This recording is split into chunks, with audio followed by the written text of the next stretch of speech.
الله. بسم الله الرحمن الرحيم. الحمد لله رب العالمين، والصلاة والسلام على خير المرسلين وعلى آله وصحبه أجمعين. يا أيها الذين آمنوا اتقوا الله حق تقاته ولا تموتن إلا وأنتم مسلمون. يا أيها الناس اتقوا ربكم الذي خلقكم من نفس واحدة وخلق منها زوجها وبث منهما رجالا كثيرا ونساء واتقوا الله الذي تساءلون به والأرحام إن الله كان عليكم رقيبا. أما بعد فإن أصدق الحديث كتاب الله وخير الهدي هدي محمد صلى الله عليه وسلم وشر الأمور محدثاتها وكل محدثة بدعة وكل بدعة ضلالة وكل ضلالة في النار. Tonight, inshallah, will be the continue with this series of lectures while we pray. And subtitle, we started it last week in this series, and that is how to make our children love the salah or love to pray. So last week was the first part of this lecture, and we said that children are the future of this ummah, and it's very important, if not one of the most important tasks, to raise them loving the houses of Allah Azza wa Jal and loving to be connected with Allah Azza wa Jal. And we talked about, we said al-umdah and asl and fundamental in this issue, the fundamental hadith is قول النبي صلى الله عليه وسلم مروا أولادكم بالصلاة وهم أبناء 7 واضربوهم عليها وهم أبناء 10 وفرقوا بينهم في المضاجع. So last week we addressed the age of the children before 7. We said القدوة والدعاء for being a good model as a parent, and how we establish the fact that children don't believe at that age, before they reach 7 and a little even before after that, they do not comprehend that parents make mistakes. So it's very important for the father and the mother to be great role model in this stage of the life of the child. And so we said the best way to influence a child at that age, that he does not comprehend much anyway, not necessarily about parents making mistakes. In general, very little they can understand. That's why you sit and you lecture to them about not supposed to do this or that, and then half an hour or maybe 2 minutes later they're doing it again. It's just they do not have that capability yet. So we said about those points, about al-qudwa, or being an example. We talked about making dua. We talked about getting them active, let them pray with you, don't force them, don't reprimand them, don't scream at them. If they pray wrong, if their awra is not covered, at this age, before they're 7, it's all good. The point is, we said the decision or the final conclusion was adah. Now we're working to make it a habit, okay? At this age, we need to make it, before they're 7, a habit to pray, because they cannot reason, they cannot rationalize things, so we need to make it at least a habit for them that they need to pray. We don't need to tell them they have to, we don't need to force them, we praise them all the time, whether they prayed little or they didn't pray, they played in the prayer next to you, doesn't matter. Okay, so now it's a matter of habit, so they know that it's part of life, just the way they need to eat, the way they need to sleep, the way they need to go to school, the way is to pray. So now they reach age of 7, and now it's a milestone in their life, according to the hadith of the Prophet ﷺ. So we need to deal with it like that, okay? We need to deal with it like that, as it's a new stage in the life of the child. It's at this age of 7, where the child can start comprehending some facts, okay? So it's at this stage where we need to start talking to the child at different level. It's at this stage we need to explain to the child that the conditions of the prayers, shurut al-salah. At this age, we need to emphasize the point that he's making wudu right. At this time, or this age, we need to make sure the child understand what it means to cover your awrah, what it means to face the qibla, okay? Because now they can understand these things. And the Prophet ﷺ, in the hadith said, "Muruhum," order them to pray at this age. So we cannot just neglect, okay? There might not be a big difference between 6 years old and 7 years old, but according to this hadith, there will have to be a line where you start, okay? Maybe there is no difference between 6 years old and 11 months and 7 years old, huh? But you have to start somewhere. You cannot just say, well, let it another day, another month. Then he is 8 and 9 and now, okay? Even 2-3 months before they reach the age of 7, okay? Start putting it in their head, okay? Start putting in the head of the child. You know what? In 3 months or in 2 months, you're gonna become 7. You will be 7 years old. And you know, this is a special age, a special time in your life. When you're 7 years old, the Prophet ﷺ ordered me to tell you that you have to pray. And you're not a child anymore. Now you're a big guy. Huh? And children love to hear that. You're not a little girl anymore. Huh? You're a big girl. Okay? They love to hear that. But you need to prepare them. You don't come, wait until it's 12 o'clock at night. You're 7 now. Get up. No, you didn't pray. Nice. So we have, and remember, still not obligatory. At this point, they're not obligated until they reach the age of puberty. That's when they become mukallaf. But they don't need to know that. Okay? They don't need to know that. And you don't need to express it. So at the age before they reach 7, you have to prepare them. You've been preparing them by making prayer a habit. But you never emphasized how they need to pray, about al-wudu, about al-tahara, about al-qibla, about al-awra. But now you need to take it to the next level. But you have to prepare him before that. So as I said, it's very important to instill in his mind 2-3 months before he turns 7. And of course the Prophet ﷺ, when he said 7, he's talking about Hijri years. Okay? And really that's something we're missing. So if you're going to wait until he's 7 miladi, every year is about 15 days shorter, the lunar year. So here 15 days times 7, okay? So you do the math. So that's 100 years and 5 days, I think, right? So the point is, that's 3 months. So you're coming to him at 7 years and 3 or 4 months. But again, the point is, we don't want to waste time, okay? So the Prophet ﷺ said 7. So it's important to know the age of your child, Hijri, Islamically, rather than Miladi. So we prepare them, we tell them you're coming, once you turn 7, you become a new person, you will change, you have to change. There are things that you have to start doing you didn't have to do it before. Even once they hit that age, there is no harm making special occasion.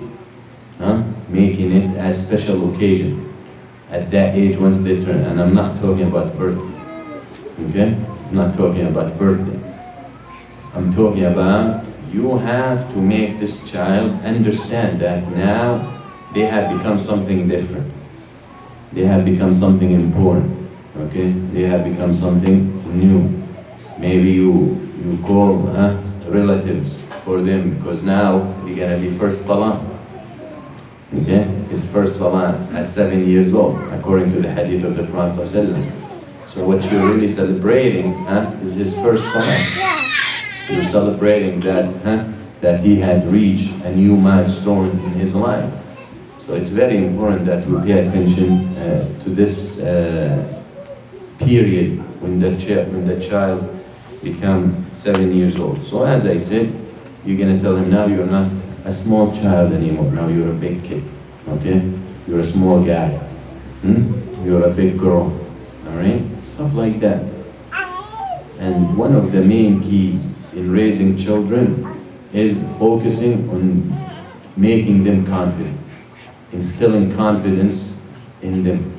As we will see, every way we deal with them we must be focused on the fact that we don't want them to lose confidence.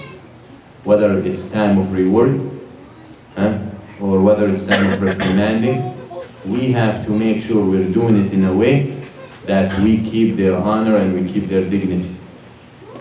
Because a generation been raised, or generations of this ummah been raised, having no confidence, and raised on khunu' and khiyana and khudun.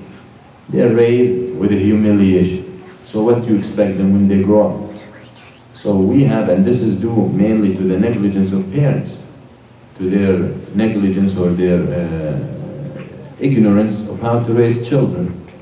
I mean, it's easy just to feed a child, it's easy to beat him up. But the point is, what's next?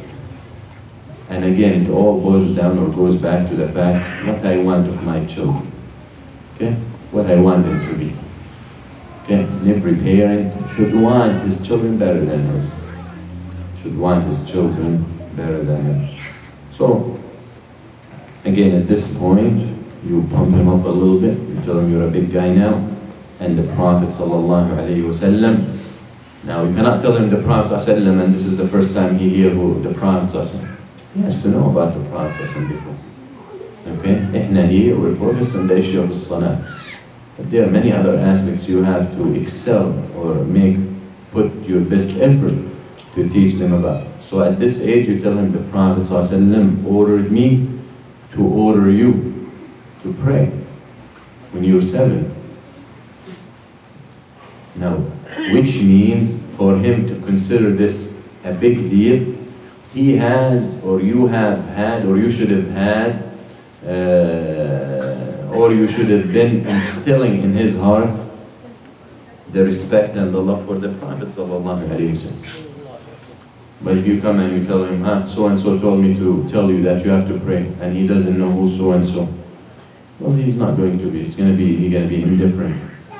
Okay, so, but if you raise him, those first 7 years in love with the Prophet ﷺ, believing and knowing that when the Prophet ﷺ says something, I have to listen, because I have no choice, I cannot argue, I cannot complain, then once you tell him, you know, the Prophet ﷺ told me that I should to tell you to pray. And let him use his imagination. Okay? And again, so it's all intertwined. So once he prays his first salah at 7 years old, we're gonna reward him. Okay? Maybe go buy cake. Be creative. Give him a gift. So he can stick in his head. And even some of the ulama said that first gift for his first salah should be what? No, not PlayStation. A watch. A watch. So now the times of the prayers, as we will talk about that. A watch. Okay? So we have to connect the psychology. And wallahi ya ikhwan, this religion, we as Muslims, we are the backward people. We are backward, as they describe us. But we are backward away from Islam. We're backward away. When they say backward, they mean what? You're backward, that means you're far back from today's civilization or modern. I say we are backward away from Islam. We need to catch up with Islam.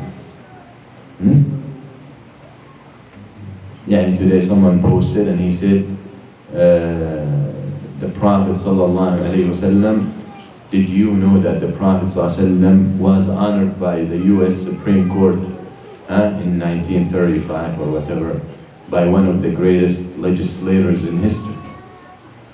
Yeah. Well, that does not increase or decrease the status of the Prophet. So I made a comment. I said, actually, the US Supreme Court is honored by acknowledging the Prophet sallallahu alaihi wasallam. You have to look things differently. Who is the US Supreme Court for the Prophet to be honored? Huh? It's like Nobel Prize given to the Prophet. Do you think he's gonna even fly to receive it? Are you kidding me? So we have to see things differently. Huh? And that is one of the things, and I'm really very eager to talk about this topic, and that is changing in mafahim, taghyir mafahim, changing perceptions. There are a lot of things we say and we do, where as Muslims we should look at it from different perspectives. One of the newest things I learned, that we say that Islam is good for every time and place, or every makan wa zaman. Well, actually, the way it should be said, that no time or place will be sound without Islam. Okay? So, it's very, don't make, you need to make Islam the core, the building base. So it's very important to see these things. So we have now to encourage this child, we have to raise him, we have to make him feel that he's responsible. If I'm gonna always treat a child as a child, I will never get anywhere with him. Okay? So we have to take him from one stage to another. It doesn't make sense to treat 3 years old the way we treat 7 and 8 years old. Okay? Very important.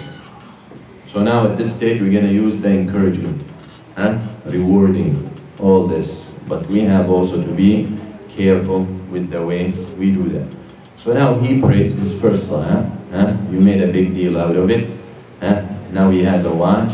He knows it's going to ring at every time of the salah. Okay? Now he knows that he needs to pray 5 times a day. So you start following up with him. Start watching his prayers. You ask him, how did you pray today? Did you pray your dhuhr? Did you pray? Now we're talking about faridah. Okay? So we don't want to come all one shot. Now you want to make him make qiyam and la. Take it, ala raslik. Take it easy. Now, faridah. You want to make sure that he's praying his 5 prayers. He must understand that he has no choice at this point but to pray those 5 times, that they will connect him with Allah Azza wa Jal. Allah Azza wa Jal يقول وَأْمُرْ أَهْلَكَ بِالصَّلَاةِ وَاصْطَبِرْ عَلَيْهَا. Now we are at the stage where you don't need, you didn't pray, boom, boom, boom. La. You didn't pray, let's beat him up. You didn't pray, la, scream at him. La, mind. And it's very important to understand, if you make or do things to him that he hates, it's eventually going to lead for him to hate the reason that you're reprimanding him. And the people that reprimand him. So he's going to end up hating the salah. He's going to end up hating you. He's going to end up hating his mother because she's telling you he didn't pray. He's going to end up hating his teacher because she told you or he told you. Nice. Very important. This whole topic is how to make them love the salah. We don't want them to hate the salah. And if you look around across the board, you will see that this is the only thing we're good at. We're good at screaming or cursing or beating or hitting or تحقير وشتم وضرب. If you're eager for him to love the salah, you have to achieve that goal with him in a way that is pleasing to him. Very important. So I'm gonna follow up with him, but I know that he doesn't know, but I know that he's not obligated yet to pray 5 times a day. So I'm gonna take it easy and always think about it this way. Will I treat 7 years old who missed dhuhr or fajr the way I would treat 13 and 14 years old? No. Or the way I would treat 10 years old? No. So we always have to think in a manner or in a way that this child is different than me. I cannot force him to think like me. He's a child. His thinking capabilities are not there yet. He's not grown up yet.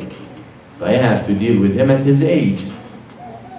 That's why the Prophet sallallahu alaihi wasallam, the child comes to him, Umayr, and this Umayr had a small bird. So the Prophet sallallahu alaihi wasallam heard that this bird died.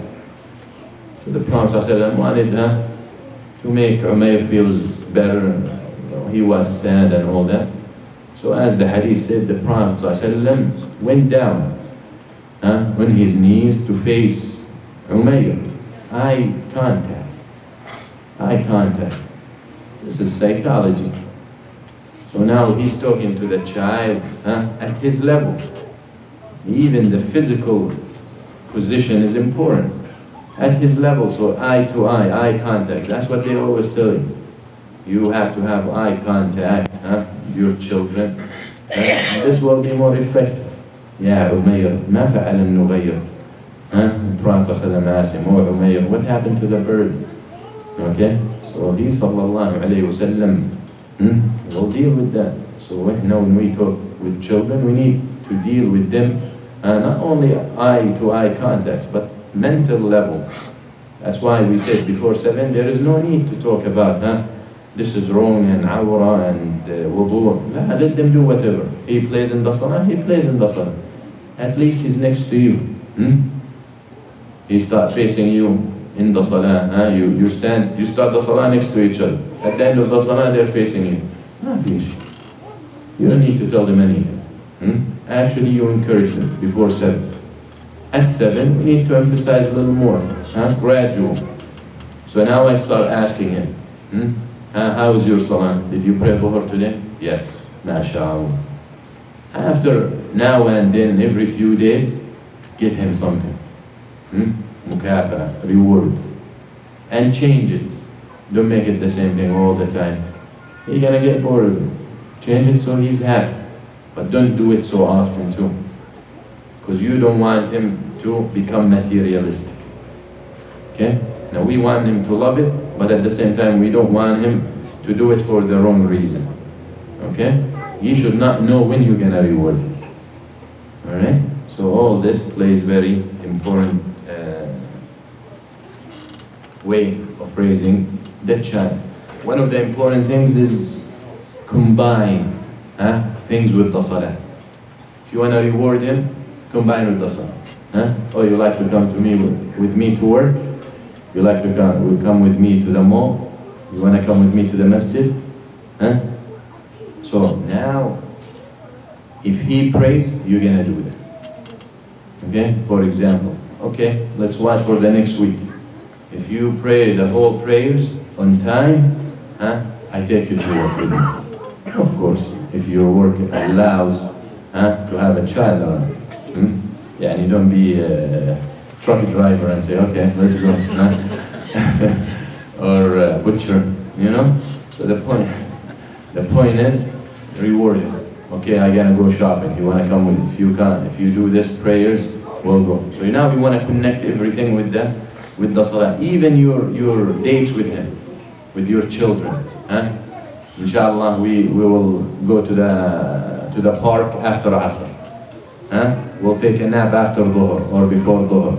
Okay? We'll have dinner after Asr or after Maghrib. So always make everything in combination with the prayers. Okay? So make it. This is repetition. And repetition will make it stick in his head. So he starts repeating and he starts understanding the importance. All these things give importance to the prayers. Okay? Allah, we're gonna sleep after Isha. Time he forgets 10 o'clock, 8 o'clock, they don't care about that. But now we're gonna go play, but after Dhuhr. So Dhuhr comes, okay, let's pray, because after Dhuhr he must understand, after praying Dhuhr. Okay? So he starts attaching, he wants the Salah to come. So even though he wants just to pray and to go to play, but this is reshaping and remodeling. You are actually modeling and forming a personality here. You attach everything to the prayers. If you pray, we'll go buy ice cream. After you pray, all these things will make them remember and love the prayers. It's not harmful huh? You go buy, after we pray Asr, we're gonna go buy ice cream. Well, it's not a problem when you go buy ice cream while you're driving there or walking to talk about the importance of Salah. To talk what Allah says about the Salah in the Quran. To talk about what the Prophet ﷺ said about Salah. And we spent about 4 or 5 lectures talking about that. Mentioning hadith and ayah. Whatever he's gonna understand, whatever he's gonna grasp, he's not most probably gonna grasp 100%. Well, who grasp 100% in a khutbah? Adults or... So trust me, he will catch up, he will understand certain things, will stick in his mind. You have to see what he likes, and you mention those things that he clicks, or those things that click with him, things that interest him. So the way I'm developing in him the practical part, now I'm developing with him the mental part, the spiritual part, why he's doing it. Because before 7 he will not understand what it means to be one ummah, what it means to be protect yourself from the hellfire. And this is one of the major mistakes in raising children, raising children with fear. They're very, if you do this you go to hellfire.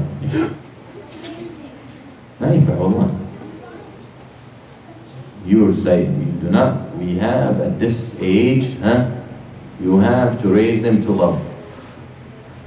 Fear will come. Because love, if there is love, 2 things will be produced out of that, at least. Raja wa khawf. If there is love, automatically there will be production of fear and hope. You don't need to work on creating fear. If you create love in the heart of the believer and the individual for Allah Azza wa Jal, automatically it will create fear and it will create hope. Because if you create love, this is separate than this time. If you create love in the heart of the believer for Allah Azza wa Jal and for the pleasure of Allah and for the ability to see Allah on the Day of Judgment, then indeed he will become afraid that he might not get a chance to enjoy all these things. And at the same time, he will know that he knows that he cannot achieve it on his own, so he will be in a state of hope to receive that. But without love, without love there is no human being. Because love is the driving force. That's the difference between making someone so scared, but without love. You will lose this person. Allah Azza wa Jal says in the Quran, and He forbids us from such feelings, where He says, Ya ayyuha alladhina amanu, la taqnatu min rahmatillah. Do not go so far, Allah addresses the believer, do not go so far with fear to the point where you will despair from the mercy of Allah. He says, do not despair from the mercy of Allah. Why someone would despair? When fear takes over. Because fears can go so extreme, to an extreme level, where he loses hope. So what it leads to? Too much fear, he collapses, he despairs. So he sits from working, he stops working. And on the other token, if he goes so far with hope, same story. If he neglects fear and goes so much with hope, he stops working as well, because he says, Allah Ghafoor Rahim. Here he said, Allah Shadid al-Iqab, he didn't remember Allah all forgiven. Here he remembers Allah all forgiven. He forgot that Allah adda lil-zalimina nara. That's when fear or hope produced without love. And that can be done as well. So if I raise my child just fearing me, well, he's gonna hate me. If I raise the child making him or her doing things, prayers, fasting, this and that, because they fear the consequence of not doing it, well, I lost them. I'm not making or creating the individuals I need. Okay? Very important. Salahuddin al-Ayyubi rahimahullah, they mention about him when he was a little child, he was not interested in furusiyya or in riding horses or in fighting or al-ilm. Lazy. He wasn't interested in all that. Okay? So his father, they found his father playing one day with him on horses. You know what they call the hockey, the pole. Hockey. I don't understand. Okay, the pole.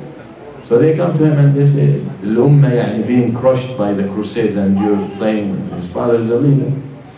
Huh? He said, "I wanted him to love riding horses." So look how he came to it. He came from an angle, he loves to play. So he brought him, or he's played with him a game that will make him proficient in riding horses. Then you cannot be a leader without knowing how to ride a horse. And look what he grows up to become. Okay? So very important, we have to look at those experiences and we have to apply them in our way of raising children. So I balance between this and that, and now 7 to 10. So I continue with that. Okay? I didn't pray. You come at home at Maghrib, and of course the woman, the mother and the father need to work together with this. You cannot just wait on the father. When your father comes, he will ask about it. You have to be responsible too. Okay? Father comes after Maghrib, do you pray? La. Really? Okay? As we said, at this age, we don't want to be tough. Okay? The point is, Allah Azza wa Jal says, وَأْمُرْ أَهْلَكَ بِالصَّلَاةِ وَاصْطَبِرْ عَلَيْهَا. Order your family to pray and be patient with it. Be patient. فَإِنْ قَالِ النَّبِي صلى الله عليه وسلم, if the Prophet said, order them to pray at 7, and beat them on it at 10, you have 3 years there. And when we say 7, that's once they finish 6. Okay? 7 doesn't mean 2 days before they're 8. Okay? And when we say 10, once they hit 10. So you have 3 years in there. 7, 8, and 9. So 3 years, 5 prayers a day, with all these days in the year. So you calculate, that's about 18,000 prayers. Fariḍah, 18,000. So before you decide, now I'm gonna hit, you need to say pray 18,000 times. Did you do that? Were you patient enough? Allah Azza wa Jalla tells you, order him to pray at 7. And the fact, مفهوم يعني موافقة هذا في الفقه يعني, if he says, order him to pray at 7 and hit him at 10, it means, in other words, don't hit him before 10. But you find parents rush to that. And we will see why they do that. It's not their intent when they hit at that early age, or even later when they hit in a way that is not according to the Sharia. It's not because they want to discipline the child, as we will see. It's for other reasons. For other reasons, as will come. So, Prophet ﷺ gives you 3 years to build this child to be in love with the Salah. And don't give up. 3 years. So 18,000 times pray. 1800. 1800? 1800, you sure? I think you're wrong. 5,000? Yes, salam alaikum. طيب, 250 days a year, make it easy. Times 5. 4 years, about 1,500, 1,500 minimum. Okay. So 1,500, 5,000. يعني big difference between 5,000 and 18,000? Change, man. There's no big difference between 5,000 and 18,000. Keep the change, man. All right. 1,830. 1,830. Take it easy. Oh, 1,800 in 3 years? And 30 for each year. Okay. For each year. So together it's 5,475. طيب, close. Okay.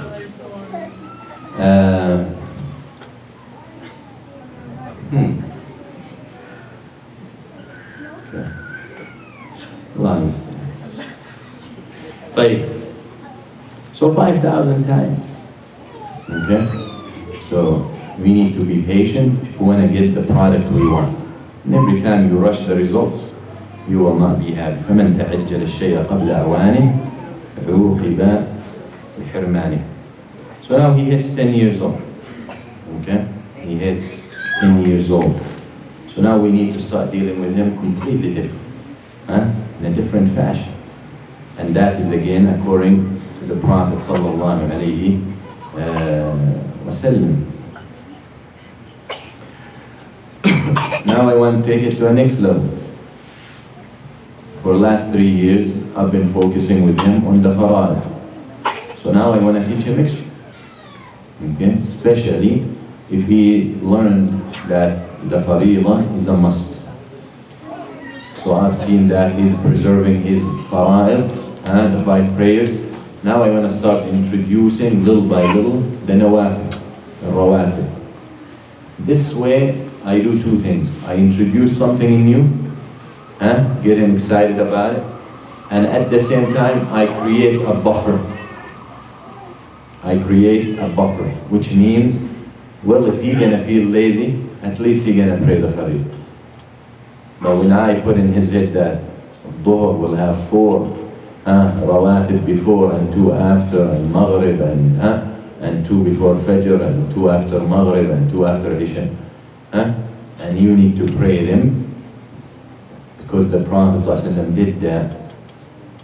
So now I give him something new. I'm introducing something new to him, and reminding him that he's older as well, and he's expected to do more.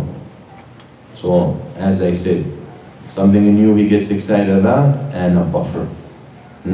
If he feels lazy, at least he, the tahajjud, I can introduce it tahajjud. But how can I introduce tahajjud if I'm not doing it? So that's something we have to look at, seriously.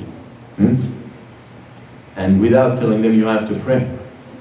Well, if you have a child or 2 or 3, let's see who's going to wake up today with me at 4 in the morning, at 5 in the morning. Don't tell them, don't set alarm, nothing. So they will have competition between themselves, amongst themselves. So all that, encouraging them.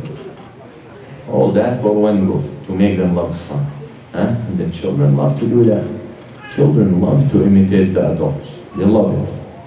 And you will be surprised how much energetic they can get if they're about to do something imitating you, when they thought it's only something for you. So encourage them. And you tell them they don't have to do it. But you tell them, let's see who can wake up. Let's see, مين أشطر واحد فيكم? Mean, let's see who. So they might go even to sleep early, so they can wake up. So all these things work with time. With time they build up. Okay. Including Nawafil. 18,000 with the Nawafil. Allah understand. You guys make fun of me. Allah. طيب. لا أنا gonna figure it out. Why I said 18,000? There's a reason. And I connected it with another hadith. But I want to check something before I make a fool of myself.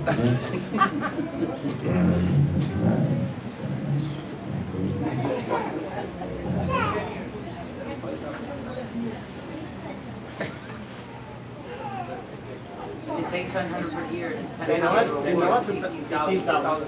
طيب. The Nawafil 18,000. Inshallah. Okay. Yeah? That's my point. لا, there's a hadith with the Prophet, hadith of Abu Hurairah, that a man or 2 brothers we're friends. طبعا صحابة. So one of them died a year before, استشهد, died شهيد. فحذيفة رضي الله, طلحة بن عبيد الله. So, and then a year later the other one died, normal. So Talha radiallahu anhu saw the one who died normal death entered the Jannah before Shaheed. So he was surprised. He saw him in a dream. So when he woke up, he went to the Prophet sallallahu alaihi wasallam and he asked him.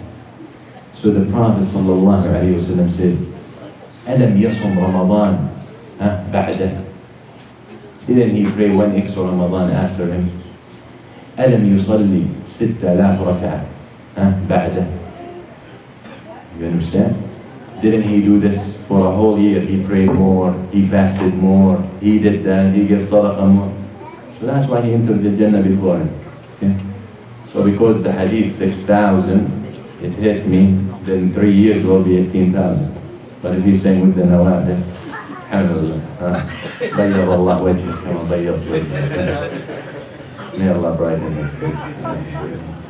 So that's one. But if it's relative with it,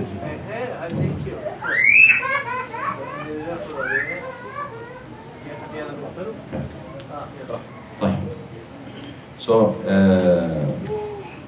this way we encourage them. So now we reach age of 10 years old. Now we introduce al-nawafil. We introduce the rawatib.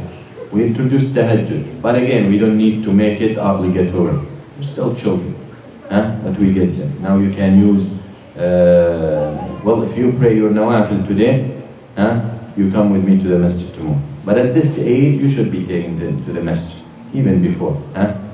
But at this age now, you want to reward them high, as they do the good things. And again, you don't want it to make it so frequent. Like what in qassara fi salah. Now he's 10 years old, and he did not pray the way he's supposed to. Okay? What should I do? If he missed Dhuhr, he comes home at 3 o'clock, Asr is already in, or at 4 from school. Did you pray Dhuhr? No, I didn't. Okay? So now we need to understand how to behave or how to act in those situations. First of all, the first step, don't mention it. Okay? Again, remember, we are at 10 years old, so he's not obligated yet, but he doesn't know that.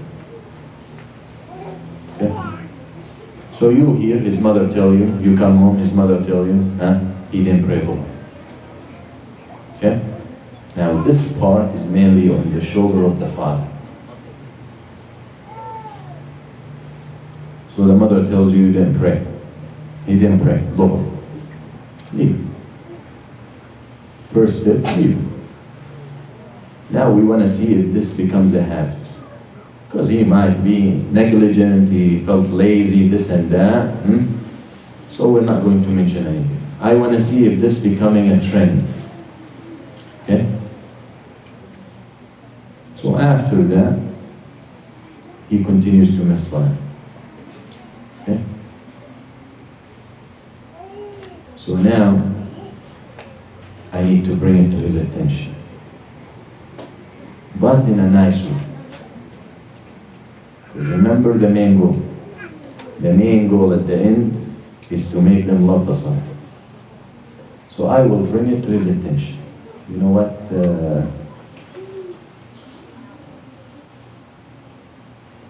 Someone missed the salah. You say in a gathering. You bring the hadith. You bring the hadith, someone who missed a salah, and don't point to him. Okay? Don't directly point to him. Don't mention his name. And see the results. Okay? يعني in other words, we want to keep confrontation toward them. Because again, we are concerned about keeping him confident. Because we want, as well as we want people to grow up praying and loving to pray, we want people to grow up confident And I know confrontation will bring him down a little bit. So I want to try to avoid all that. Well, I go to another solution if I still see no response. I don't talk to him about it, but I start treating him differently. For example, if I usually talk to him nicely, now I don't talk nicely. And يغلظ عليه القول. Keep it short. If I usually hug him and kiss him, I start doing that. Stuff like that. Now he starts reviewing himself. If I usually joke with him, I stop. Now you need to push yourself. You tell me what, I love him so much. You are in a process of shaping him.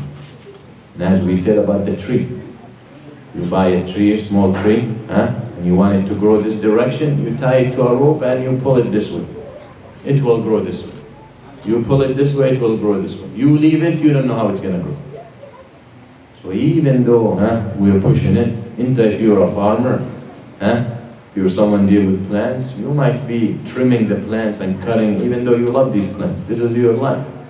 But you will cut it here and trim it here, because it will be healthier. Okay? Same thing with this tree. You pull it this way, it will grow this way. So if I'm gonna leave it, I don't know how it's gonna grow. But I want the child to grow a specific way. So I'm gonna push it. So I'm gonna push myself. I'm gonna treat him differently than the way I usually do. And apply these rules not only with the salah, with anything. With anything. Stop joking if you usually play with him. Take away things he likes. Maybe you take away something he really likes. And he likes to play with your phone. Okay, no phone today. Why? I don't want you to play with my phone today.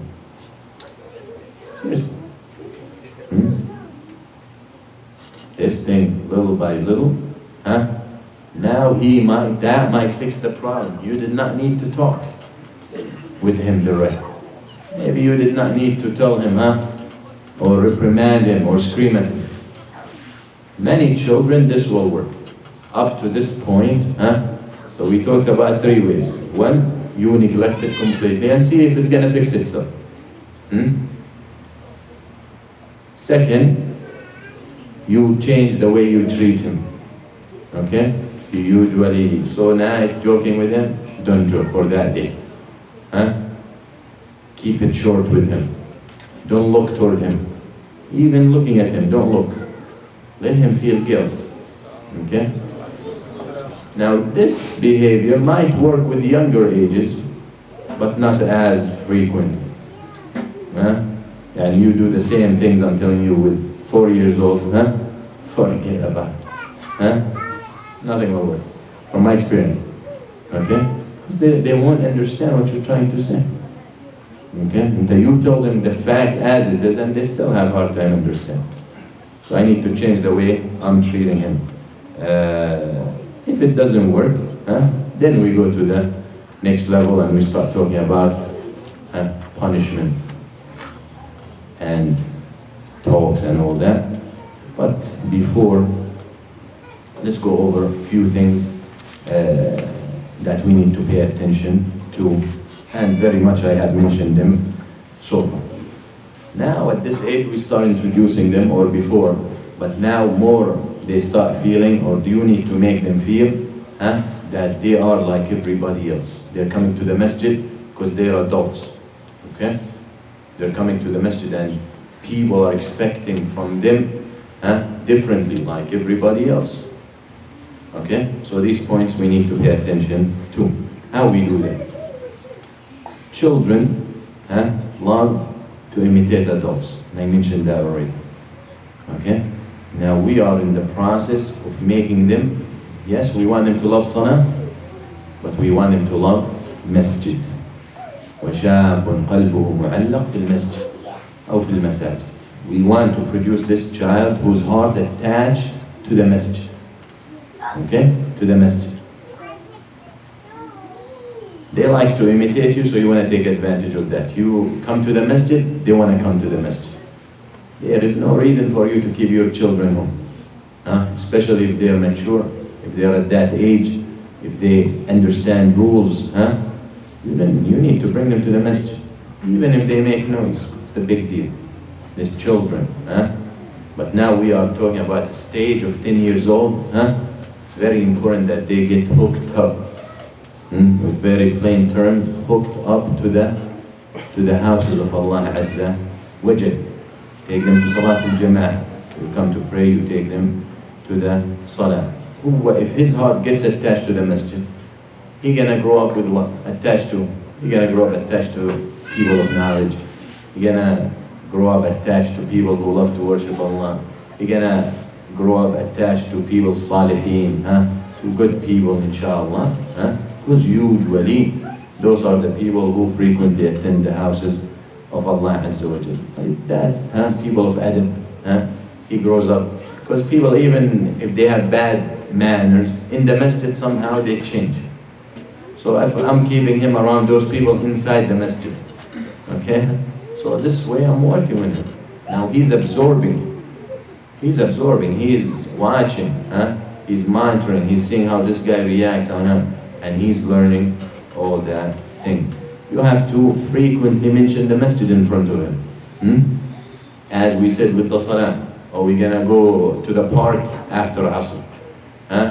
We're gonna go buy something after Dhuhr. We're gonna sleep after Isha. We're gonna eat after Maghrib. So the way you attach everything in his life to the salah, you attach also, you attach things to the masjid. You attach things to the masjid. So you say, well, you bring food, Yeah, I bought this food from the restaurant next to the masjid. Okay? Oh, I passed by the masjid today, in front of the masjid. You understand? Oh, I saw today I prayed Dhuhr in the masjid. Oh, I did this in the masjid, next to the masjid. Oh, you know, the masjid is beautiful. MashaAllah, beautiful building, So all these things, you keep hammering his head with it. Masjid, Salah, Deen, Islam, Quran. What you mention in front of them, that's what they're going to grow loving. And that's what they will grow knowing. Also, when you decide to bring him to the masjid, talk to the imam. Okay? Talk to the imam that when he brings him, for the imam to go and welcome. Feel special. Because now we're talking about cooperation amongst ourselves. Tell the imam, listen, I'm going to bring my son. Okay? And I want you, and maybe you talk to your friends in the masjid. When he comes, to treat him nicely, shake his hand, what's your name, mashallah. We don't do that. Seriously, we don't do that. We are looking at kids like they're a piece of meat. Well, they grow up. Yeah. So all these things will build that special individual. Now we're looking to build special individuals. So these are the things that they might be small. They might be, and I see some of you laughing. But in reality, they will shape the personality. This child, when he's 10 years old and he finds people like you and me, grown up, shaking his hand and talking to him, he will feel more responsible. He will feel like, I'm a big guy. Father didn't lie to me when he told me I'm a big guy now. So that builds confidence in him. That makes him feel that he's something else. So we have to know how to deal with all these things. And not to fail to mention how some, especially older people, scream at children in the masajid, and ikhras, and iskut, and be quiet. And, children. These are children. Oh, and I could not have khushu' in my salah. Really? So if the children are not there, you're going to have khushu' in? So now you make them. Until when you are in a state of khushu', you won't even know they are children. When you are focused on your salah, you will not even realize that there are children in the back screen. Okay? So we start making these excuses. We start screaming at them. Well, the child will hate that. And of course they come with these hadith that are not authentic and lies, to fabricate it, to justify their behaviors. جنبوا مساجدكم مجانينكم وغلمانكم وأولادكم. هذا الحديث كذب. Supposedly that the Prophet ﷺ said, avoid the crazy people and the children from coming to the masajid, or prevent them, or avoid your masajid from them, from crazy people and children. هذا كذب. بل إن السنة and the adillah prove otherwise. فإن النبي صلى الله عليه وسلم was on the minbar one day and he saw Hassan walking ثوب الأحمر and tripping. He saw Hassan, son of Ali رضي الله عنهما, walking with a red thobe and he's tripping because the thobe is long. He's a little child. So he left the minbar صلى الله عليه وسلم and he carried him and he took him back to the minbar. ثم قال صدق الله العظيم إذ قال إنما أموالكم وأولادكم فتنة. Indeed your wealth and your children fitna. So he's making sujood one day and he makes it long. So people thought something happened to him. Some people raised their heads to see. So they found Al-Hassan or Al-Hussein on his back. And he went in sujood, the child climbed his back, and the Prophet ﷺ stayed there until the child came down. So then he looked at the people and he said after the salah, إِنَّ ابْنِ ارْتَحَلَنِي فَكَرِهْتُ أَنْ أُعَجِّلَهُ. My son rode me and I hated to rush him. هذا محمد صلى الله عليه وسلم. And today your child comes on your back, you grab him like this and you throw him across the room. Away. Or you start pushing him and if he falls and start crying and you feel good. Muhammad sallallahu alaihi wasallam, merciful, merciful, teaching us how to do and how to deal with all these aspects. And look, we live in this country. Look what they do with children in church. We call these incentives and all these stuff and all these.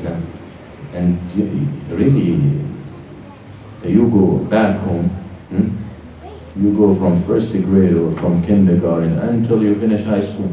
You never graduate, right? They don't even have graduation ceremony until even once you finish college, maybe. Here, graduation kindergarten, graduation first degree, graduation middle school, to the point where it becomes too much.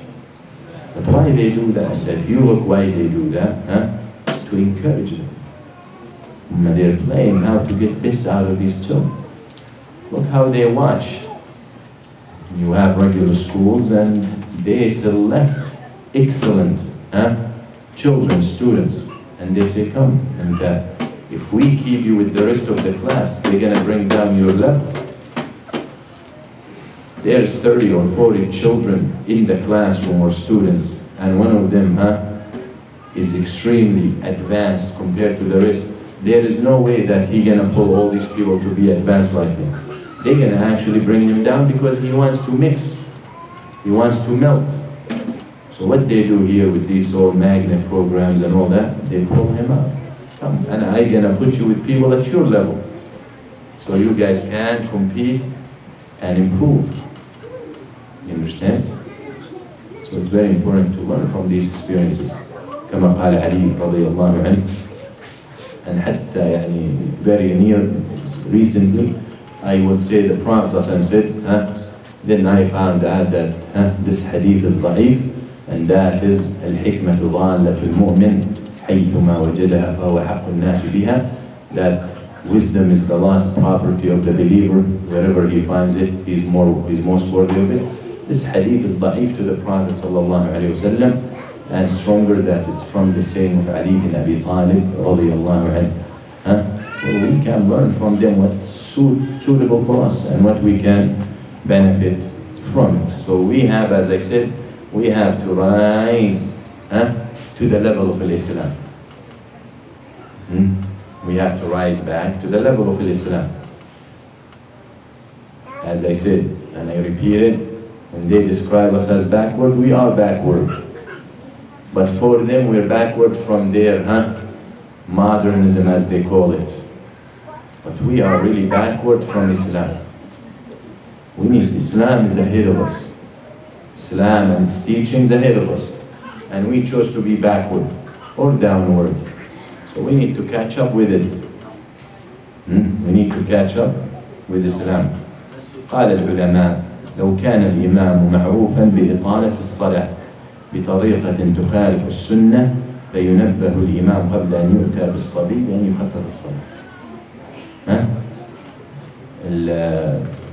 The scholars said that if the Imam is known that he elongates the Salah beyond the Sunnah,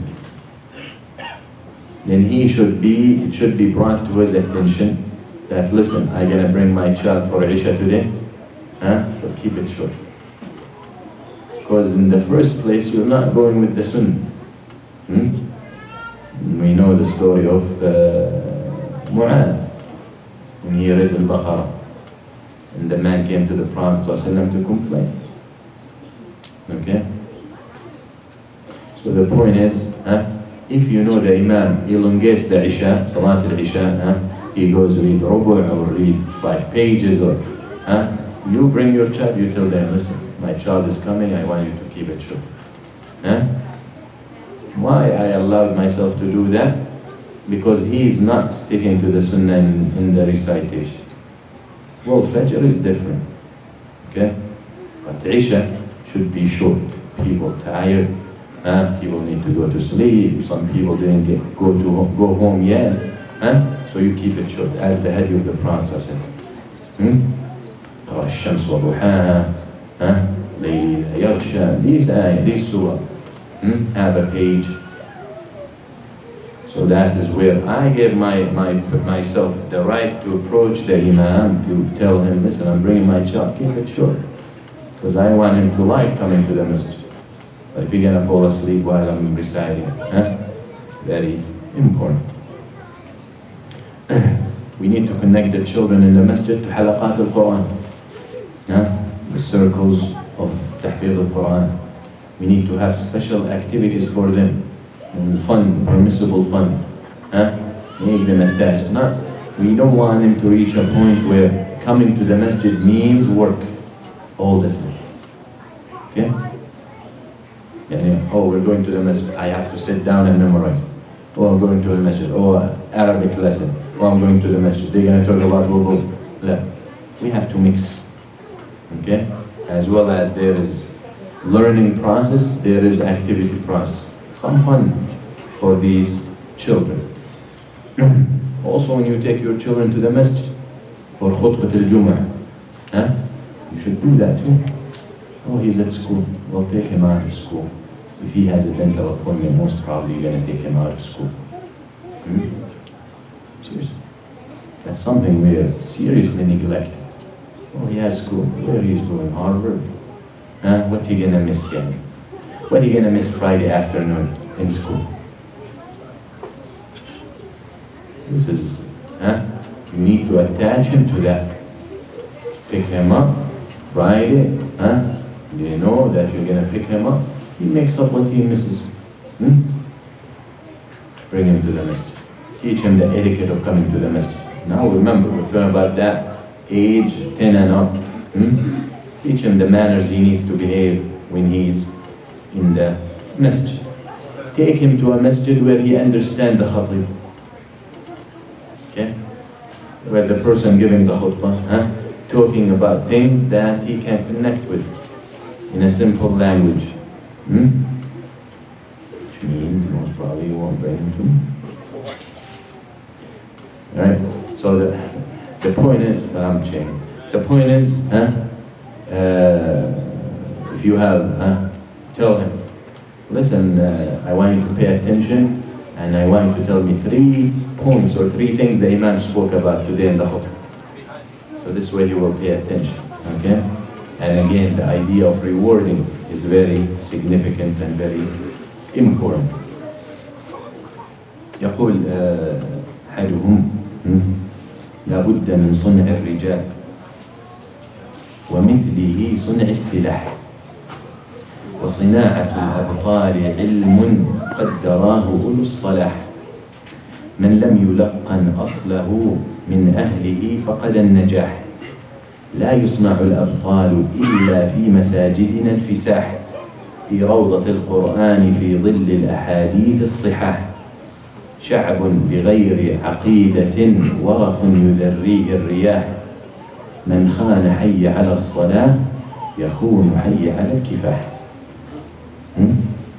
In other words, summary of all these words, building heroes, building legends starts from the masjid. The way we need the material aspect of struggle to survive a struggle, we need heroes. لابد من صنع الرجال ومثله صنع السلاح. So we have to build legends. Building legends start from the masjid. Must be, masjid must be part of it. And to look at the Muslim legends, they were attached to the masajid and to the ilm. A secular legend in their eyes, in the Muslim world, never done anything. Doesn't done. Look at Islamic history, from the inception until today. The only times where this ummah had honor, when the legends that were produced in the masajid were in leadership. It's the only time. And those brothers and sisters who think that we were honorable because of Jamal Abdel Nasser, I say go read history. Go read history. I say go read history. Well, they told us شو اسمه تبع الحجاز هذا علي اللي باع فلسطين هذا. Anyway. مين؟ حسين بن علي ها؟ شو بسموه؟ الشريف الشريف الشريف حسين بن علي They taught us in school that he is the one who freed the Arabs from, and he's hero, and he's this, and he's from the family of the Prophet. Then we grew up realizing, once we learned on our own, that he did free the Arabs from the Khilafah. He allied with the British, with the French, against the Ottomans, who were Muslims, to destroy the Ottoman Empire. But we were raised believing he's hero. They were teaching us in the books that he was a hero. He allied with the British, with the French, to destroy Khilafah al-Uthmani. Even though Khilafah al-Uthmani was at the verge of getting destroyed, but he was part of it, but they delivered him to us as a hero. Well, most probably I won't be able to enter Jordan after tonight, but the point is, probably there are snitches for Jordanian government too here. But the point is, the idea is, well, we need to learn. All that they used to teach us in school, put it aside, especially history. You need to start learning the true history. And you're praising Jamal Abdel Nasser, the one who killed thousands of people because they only said La ilaha illallah. They wanted the deen of Allah. Whether their manhaj was right or wrong, you were Muslims. You had no reason to be killing them. Because the Prophet ﷺ said it and made it clear, and Allah makes it clear. لا يحل دم امرئ مسلم إلا بإحدى ثلاث. The blood of a believer should not be shed but for 3 reasons. And we all know them. But those people, because they wanted Allah, they killed them. Because they were friends. So the point is, تلك الأيام نداولها بين الناس. I finish with a couple of stories for the fruit and the children we can have we followed the orders of Allah Azza wa Jal, And have we ordered the instructions of the Messenger sallallahu alaihi wasallam? And as we said, we established the first time, we said that starts from the beginning, from choosing the spouse, from pregnancy, from the first early days of the life of the child and on. Even before that, what you're feeding your children, what you're feeding your family, where you're making money from, halal, haram, legit, non-legit, all these things will contribute to the raising of the child. Okay? So one of those stories, a man, a kid, named Al-Harith al-Muhasibi, child, 8, 9 years old. He's walking on the street. He finds children playing. So he stands up.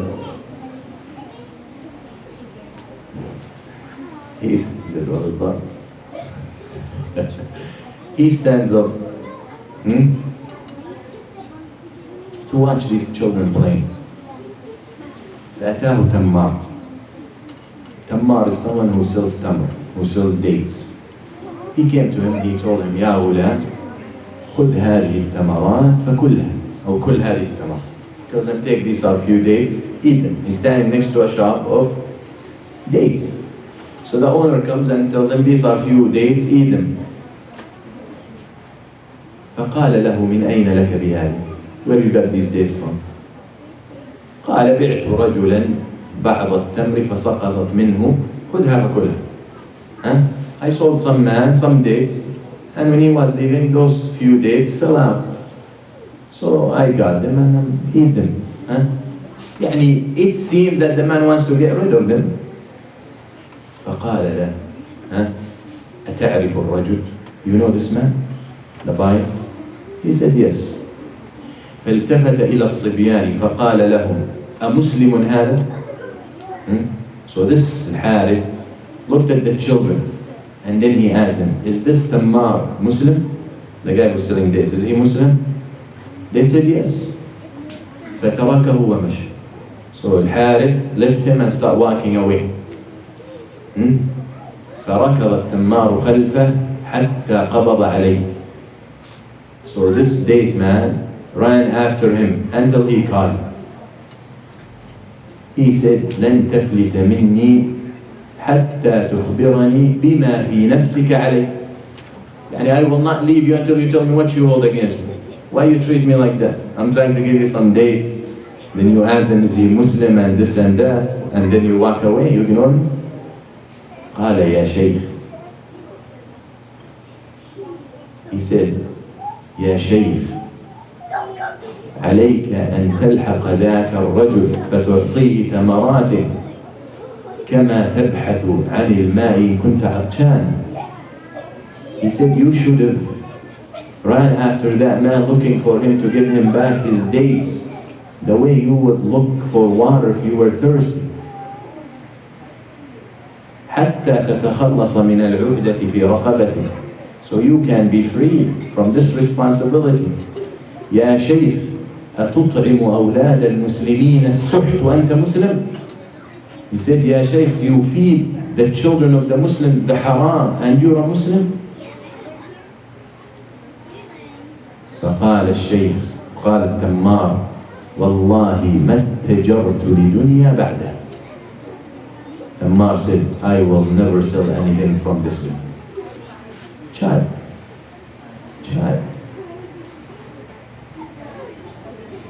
How you expect to raise a child like that if you are his father and you feed him the haram?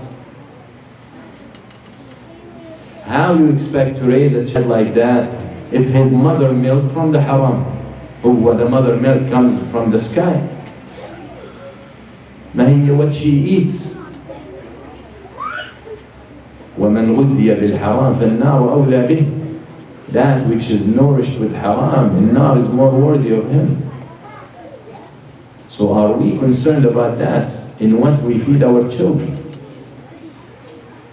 It will backfire at you if you're inconsiderate or you don't care about this. Very important. So here, a young child telling Tammar, you're feeding the children of them, not his children, the children of the Muslims is suh, haram. And you think you're Muslim?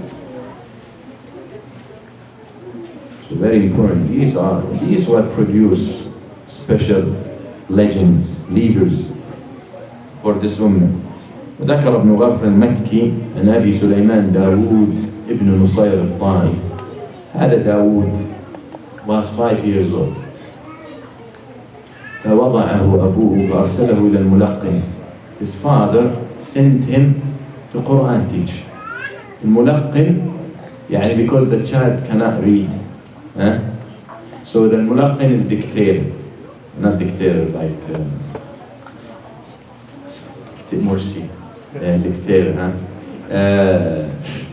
Allah understand. He sent him to someone to dictate on him. يعني he will read the ayah and the child will repeat after him. He can't read.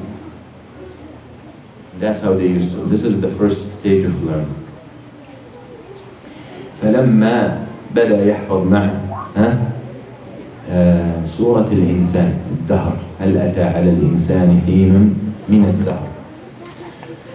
His mother saw him sitting at home one day, 5 years old, in front of the wall, facing the wall, and pointing with his hand and staring at the wall. فقالت له أمه اذهب والعب مع الصبيان.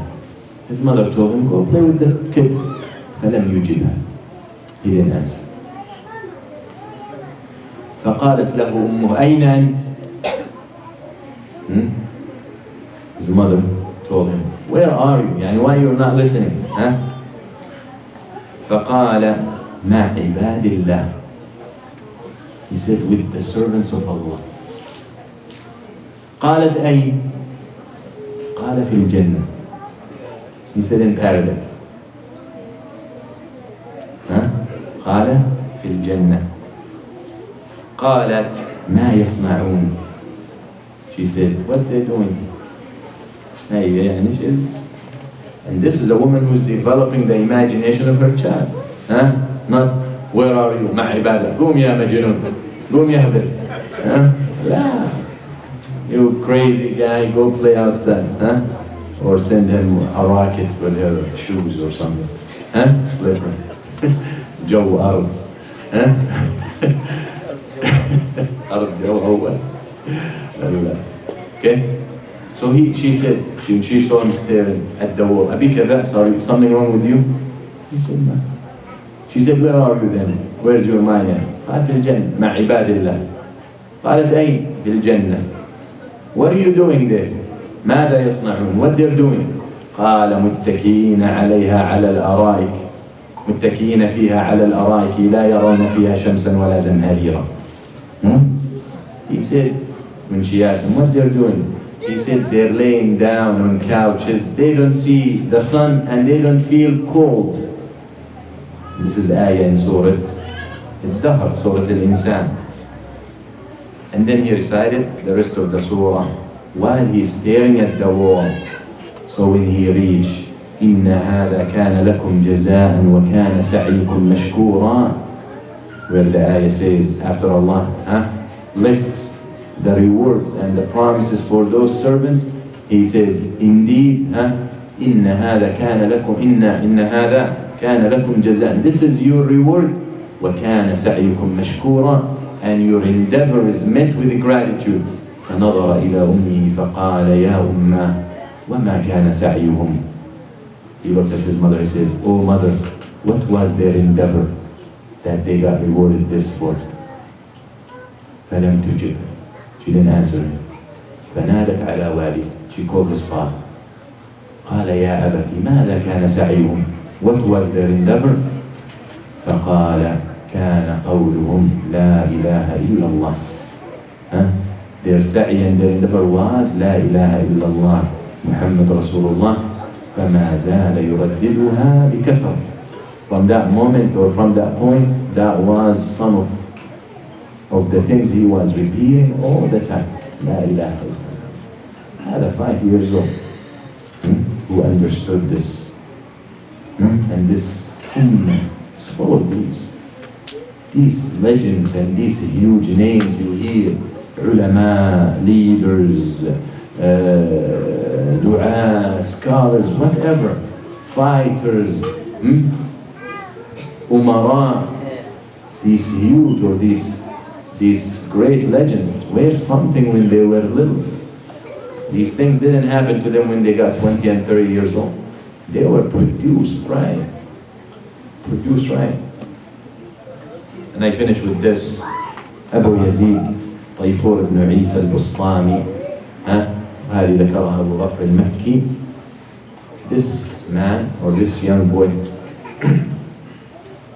طيفور, again his father sends him to memorize the Quran. You can see that was the first thing they did with the child, Quran. Memorizing the Quran. Today, we're so concerned about them learning math and English and this and that. Well, they'll learn. We get so excited. Look, what's 2 times 2? He's like 6 or 7 years old. What's 2 times 2? 4. What's 2 times 3? 6. And we're so happy. Well, you deserve to be happy. But guess what? By age of 15, everyone will know what's 2 times 2. So, but not everyone will know the Quran. So I believe in those early ages, that's what you need to dedicate for. Everything else, if you are sahib himma, if you're a parent of good motivation and good energy, and you know what you want for your child, you can substitute and you can compensate for them. But I want them now, this is the age where they can learn the Quran. This is what I want them to do. And memorizing the Quran at this age, it's not on the side, 1 hour or 30 minutes a day. This is full-time school. When they sit to memorize the Quran, that's a full-time school. They can't do anything else. You cannot send them from 8 in the morning until 3 afternoon and then expect them to sit to memorize Quran. Good luck. They have no energy to do that. These children don't have what it takes. They cannot work for 12 hours. So either it's full time or it's going to take a long time. Very important. Memorizing the Quran is more important than any kindergarten program. And who wants that? Some people. And some people want to focus on the other stuff. So Abu Yazid Tayfur ibn Isa started memorizing the Quran. Little kid. فحفظ اسمع إلى هذا الغلام. For us today, we'll describe this child, man, get away, you're driving me crazy. Let's see what he did. So he reached Surah Al-Muzammil.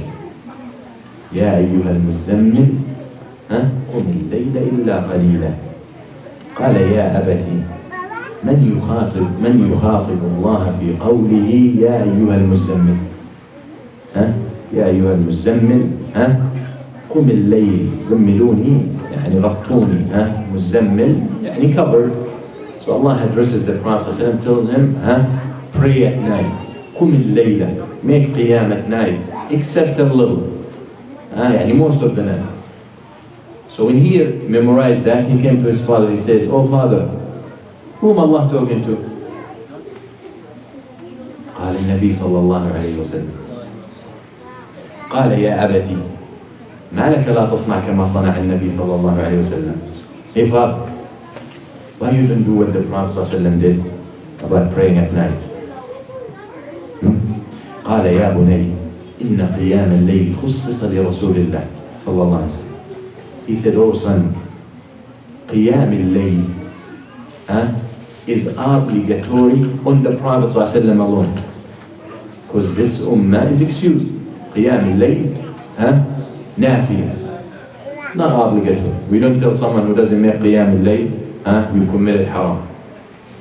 But the Prophet صلى الله عليه وسلم was obligated. So the father said, هذا خصص للنبي صلى الله عليه وسلم. فسكت الولد. So he got quiet. فلما وصل قوله تعالى إن ربك يعلم أنك تقوم أدنى من ثلثي الليل ونصفه وثلثه وطائفة من الذين معه. He said, يا أبتي من هذه الطائفة? Allah says at the end of the surah, your Lord knows that you make qiyam of the night, the third, the half, a little more, and a group with you. So the son said, Taifur, Abu Yazid, oh father, who's this group? Al-Sahaba. His father said, the companions. فقال الولد يا أبتي فأي خير في ترك عمل عمله النبي صلى الله عليه وسلم والصحابة. He said, oh father, what good in leaving something that the Prophet ﷺ and the companions did? Where is the good?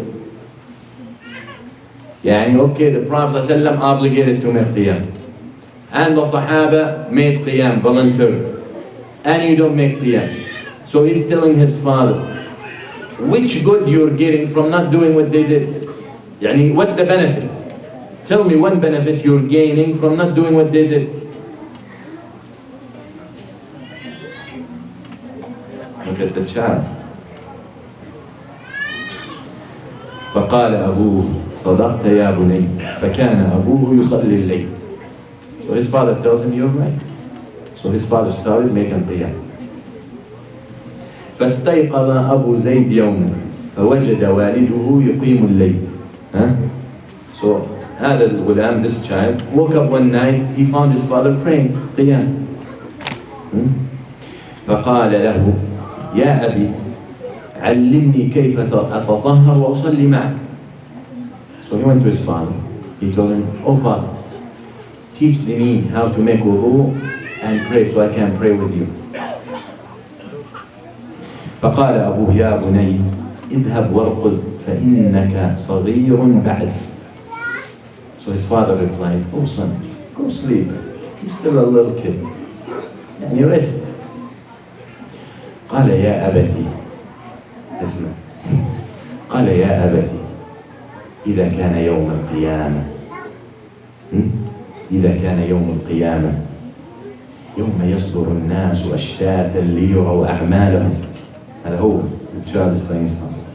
Oh father, when the day of judgment comes and people will come to receive their deeds, أقول لربي إني قلت لأبي علمني كيف أتطهر وأصلي معك فأبى وقال ارقد إنك صغير بعد.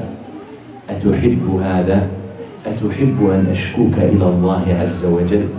فقال له أبوه لا والله يا بني ما أحب هذا فكان يصلي معه بعد. He tells his father, when he told him, go sleep, you're still little. He told him, oh father, when the day of judgment, when Allah Azza wa Jal gives everyone the book of his deeds, I will complain to Allah about you.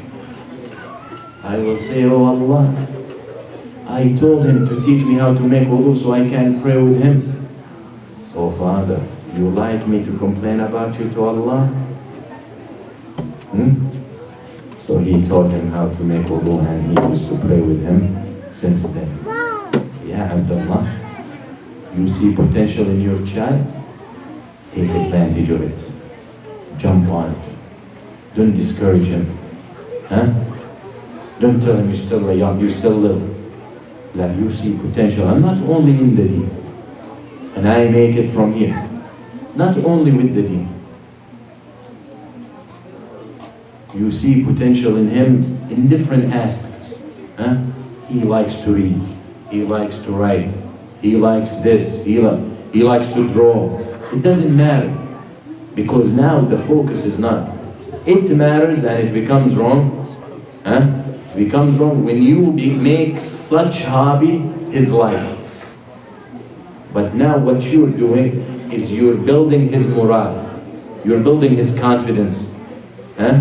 So when he reads, you reward him. And then I can start smuggling what I really want him to read. Little by little. Don't bring him Sahih Bukhari and he's 4 years old or 5 years old because he likes to read. They're 40 and 50 years won't understand Bukhari. As some people today jumping to read from Bukhari. You can't even read the Fatiha. You're reading in Bukhari. This is gradual. The ulama didn't learn, huh? You know what happens to people who are jumping right and left, they want to read here and there? They don't learn anything. Seeking knowledge and learning the deen, gradual. If you don't have the foundations, you cannot understand the mother books. You will not understand these books, advanced books, if you don't understand what they're saying. If you don't understand the language and the nafas of the ulama. So there's tahsil, there's graduation. But the point is, and I gonna push, I gonna encourage him when I see he's excellent in something, to build his confidence. And at the same time, I maneuver him the way I want. The way I want. Of course, these hobbies or these things he likes must be within the borders of Sharia. I don't see my daughter, she likes to swim. So okay, encourage her, and the varsity team and the high school team, and go compete. As some guy told me, came to me and he said, you know my daughter, mashallah, she made it to the junior golf team. Golf. And you're gonna hit the Jews with the golf, and you go fight for Palestine, you're gonna hit the golf ball. And what is it when your daughter in golf? What does that mean? We know all the masa'ib and all the disasters gonna come out of that. Well, she's gonna travel. Well, she's gonna be hanging out with coaches. Well, she's gonna have to dress because the way they dress. Well. So what is it you're bragging about? But that shows you that lack of the right understanding. His father does not really understand. So my child likes to kick ball, likes soccer, like football. Well, if I come and tell him, haram, if we can assume it's haram, or I tell him it's useless, let's not forget it, let's put haram aside. It's useless. In reality for you it's useless. But I can take advantage of this to raise him, even if it's something he's doing. And again, we said within the borders of Sharia, to push his morale, to give him confidence. Now, if he's gonna be on the soccer field a leader, then most probably I can make him a leader somewhere else as well. If I know how to control it and deal with it right. Very important. Amma khalas, he likes soccer, let him do whatever. Well, he's gonna get lost, he's gonna get sucked into it.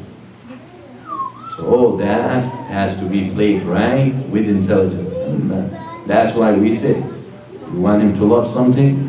Well, he's gonna like things over things. Kids love to play. And now I want him to pray. So if he's not praying, I'm gonna beat him up. You're gonna lose everything. You're gonna lose everything. If all you do, pray, he's gonna hate to pray. And he's gonna hate you too. So we have to balance, we have to be smart, we have to be wise in the way we take advantage of those children. Okay? Very important if we want to reach that successful level we want. So I will talk very quick about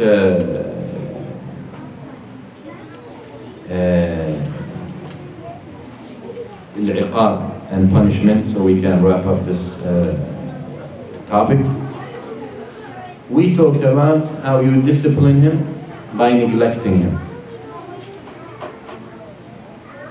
Okay, he did not pray, so you neglect that. You didn't mention. Then you mention it, indirectly. You treat him differently, long face. You don't look at him. Take away something he likes. Don't smile at him. Make it short with him. See if he responds. Okay. If he doesn't respond, now I might go a little extreme. Take it to the next level in the way I try to discipline him. But again, we are talking about options that come after those options I just mentioned. Okay? Because when we talk about 10 years old and above, they want to keep their, because now they start feeling independent. So I must understand as a father or as a mother, I must understand this mentality or the psyche they're going through now. Okay? I have to understand psychologically what they're going through. So I cannot go to these other options until I tried everything else. because I don't want really serious confrontation. So after that, if you see no response by neglecting them, by not bringing it up, by talking about it indirectly, you know what the Prophet, you're sitting with the family, you know what the Prophet said about someone who neglects his salah? Yeah? You still get no response. Yeah? So now you need to take it. Come and talk to him in secret. Again, every level you try to discipline your child must always keep in the back of your mind that he must continue to grow confident and honored. Okay? So whatever discipline path I take, I want to make sure that he continues the way I want him. And what's the point of getting him to pray, but now he's defeated from inside? What's that going to do in the future? It's going to build a freak. Seriously. And if you look at these children in school and what they call them freaks, and most children got some problems back home, in their home I mean. That's why they want to act, they act differently. Because they're trying to forget, they black it out. They're trying to run away from it. They're trying to make themselves even feel different about themselves. So, and I don't want that. My focus to produce a legend. So anyway I'm gonna try to fix him, I need to make sure I don't break him. I want to discipline him, so he can not miss, or he would not miss prayer in the future. But at the same time, I want to build his morale and his energy and his confidence. I want to continue to make him feel honorable person. Okay? Someone who's inside defeated cannot lead an ummah, cannot be influential. Okay? So I take him on the side. After I tried all the ways, indirect, now I take him to the side. Listen, you missed the salah. Now you only do that if you think the salah is important. But if your father missing the salah, forget about it. He's not going to listen. So we said in the first day, the role model is important. Take him to the side, son, I know that you missed Salat al-Dhuhr. Your mother told me, or I did not see you, I was watching you, you did not pray. And you know this is haram. And you know you have to pray. And give him a guilt trip. Rebuke him a little bit. In secret. This is important. This way, he keeps himself respectful, and you're talking to him in a respectful way. And always remember, children are different. What I'm telling you might not apply to all children. You know your children. Some children, if you give him a dirty look, that's it. Some children, you scream at him, that's it. Some children, you neglect him or you ignore him, that's it. So you have to know how to act.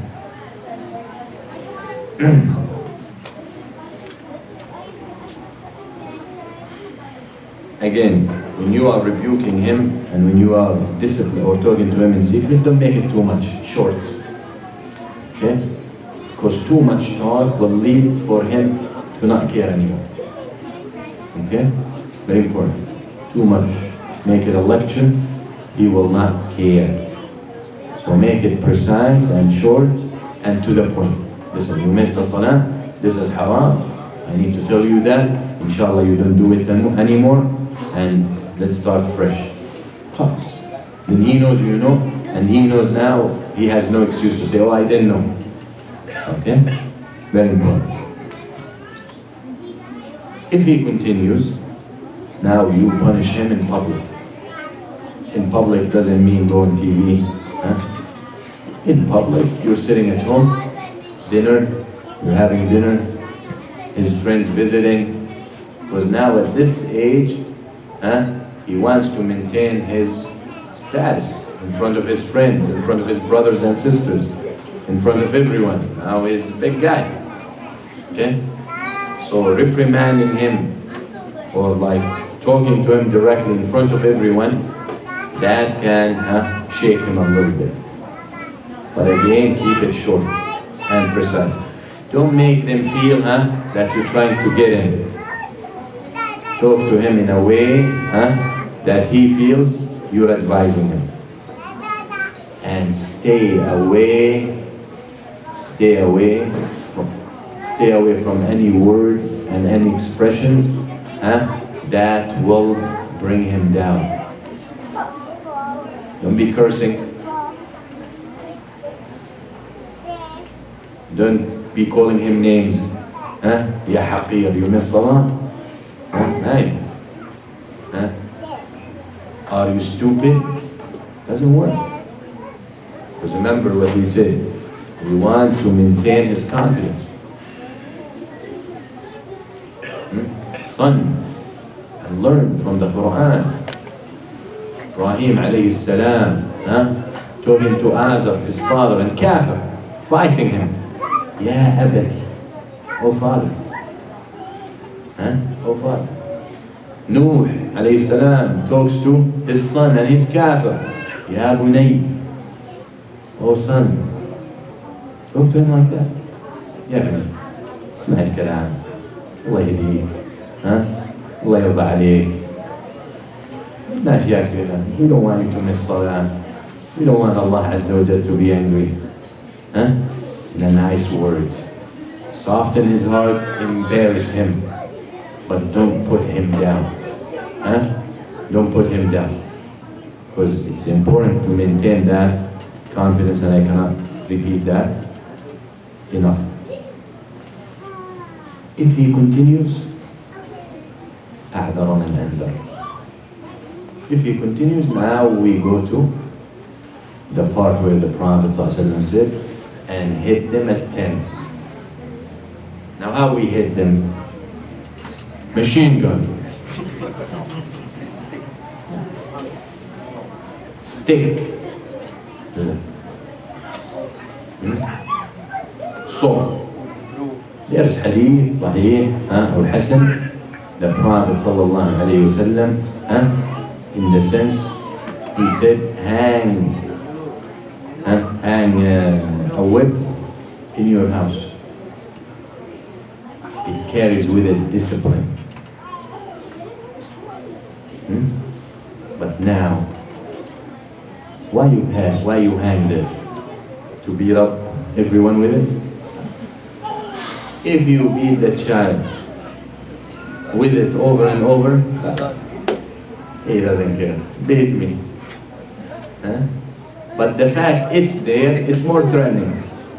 Seriously. And if you can find a whip, put a belt. But khalas.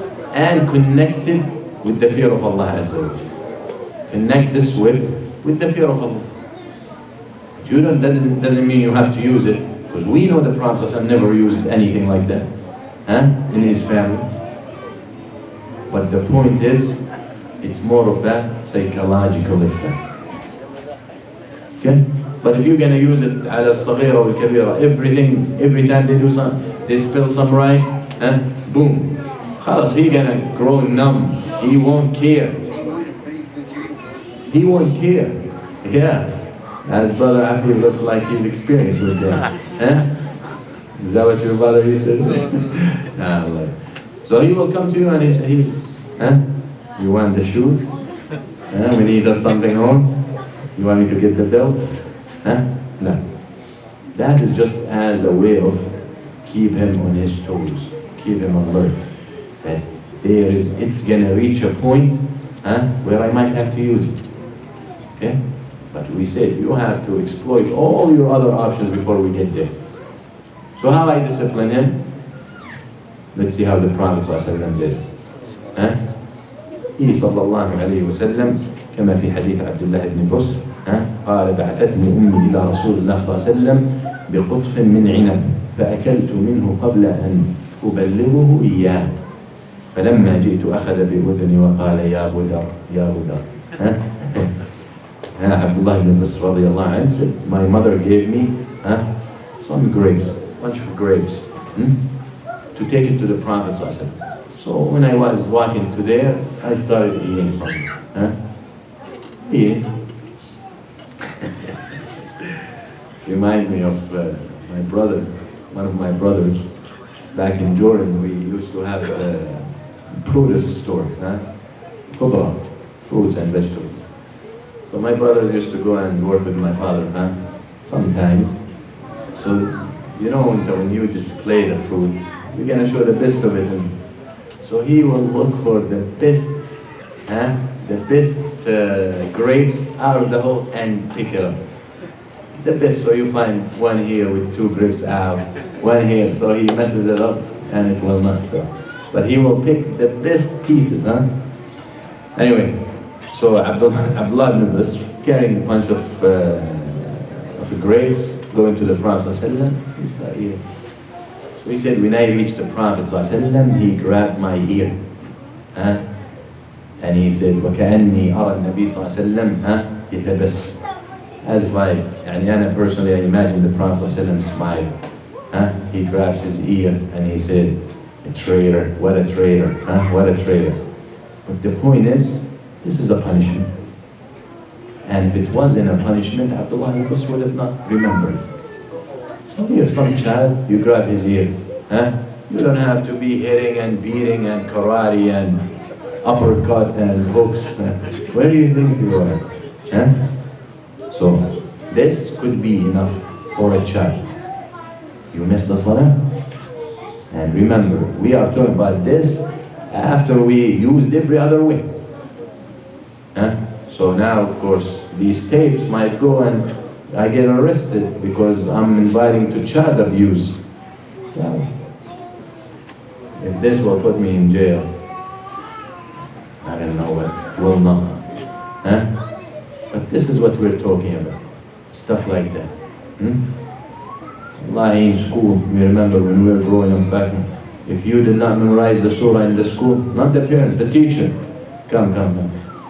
We will call 5 guns, 5 pencils or 4 pencils, and between your fingers. And you go, why you did not know? And you start pressing on your fingers and the pencils in between. And here you go. Tears start coming out and you don't even feel it. You start crying and you're trying to hold yourself, you don't want to cry in front of everyone. And the point is, or the sideburns when they start Allah understand. Anyway, we're spoiled here. Okay? So remember that hitting, it's like salt for food. Salt for food. Okay?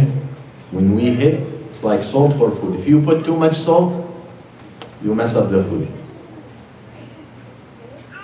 So when we talk about hitting, we're talking about some physical infliction in the sense to get his attention and to know that he did something wrong.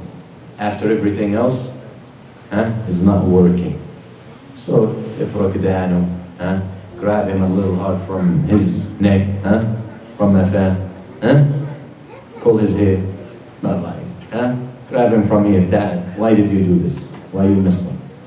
Again, after you have exploited and used every other way. The intent of hitting is not to disfigure. You're not hitting to leave marks. You're not hitting to break arm. You're not hitting to bleed, to make him bleed. All that is haram in Islam. And all that is completely nonsense and it's useless. Useless, and it will backfire, and it's more negative than positive. There's no positive with it anyway. He will hate you, he will hate salah, he might pray.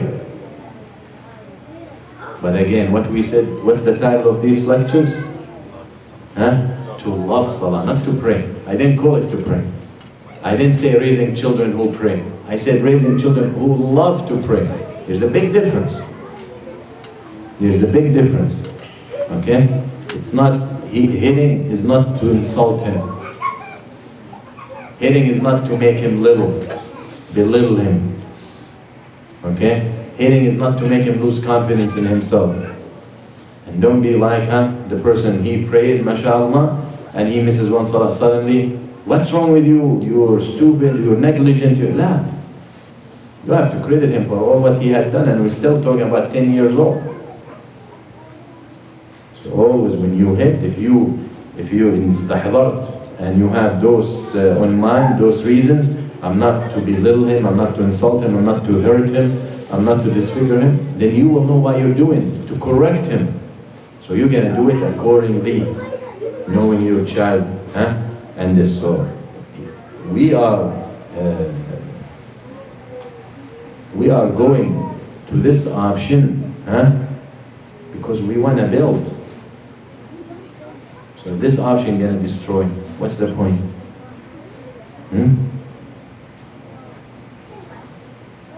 And again, it's the option that we go to after we used everything. After we used. Why people hit their children hard?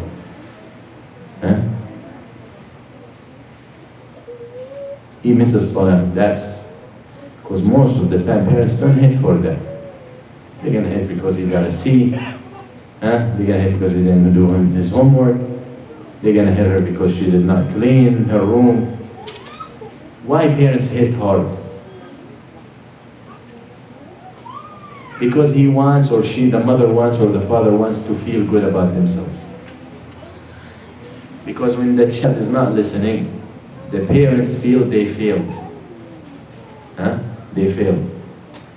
So as a result, they're gonna hit the child so hard, to feel good about themselves that they have achieved something. And this is wrong. It's like a revenge. You did not listen to me, I'm gonna beat you. That's why he will hit, as I said last week, the story I read, this mother in England kills her child because he did not memorize the Quran he was supposed to memorize for that day. She beat him up, she puts him to sleep, they wake up, he's dead. 6 years old or 7 years old. You think this mother, when she was hitting him, because she's concerned about him finishing the Quran or about his future, about making him a legend? No. She wants, if she believes her child can be a legend, she will preserve him. She will do everything to protect him. But she was taking it on him. In court, when they asked her why she did that, she said his father was abusive to me and to him. So what happened? So now because his father abusing her, she's gonna take it on the child. What's his fault? You understand? So that's why parents will, so if you, God forbid, you beat your child hard, know that you're not doing what you're supposed to do. Awalan, you're committing haram. Second, this is oppression. Dhulm. Third, you're betraying the aman. Allah entrusted, and if I leave my child with you, you beat him? Will you beat him? Most probably you won't. So if a stranger you won't allow yourself to beat, how you allow yourself to beat your own child, your own blood?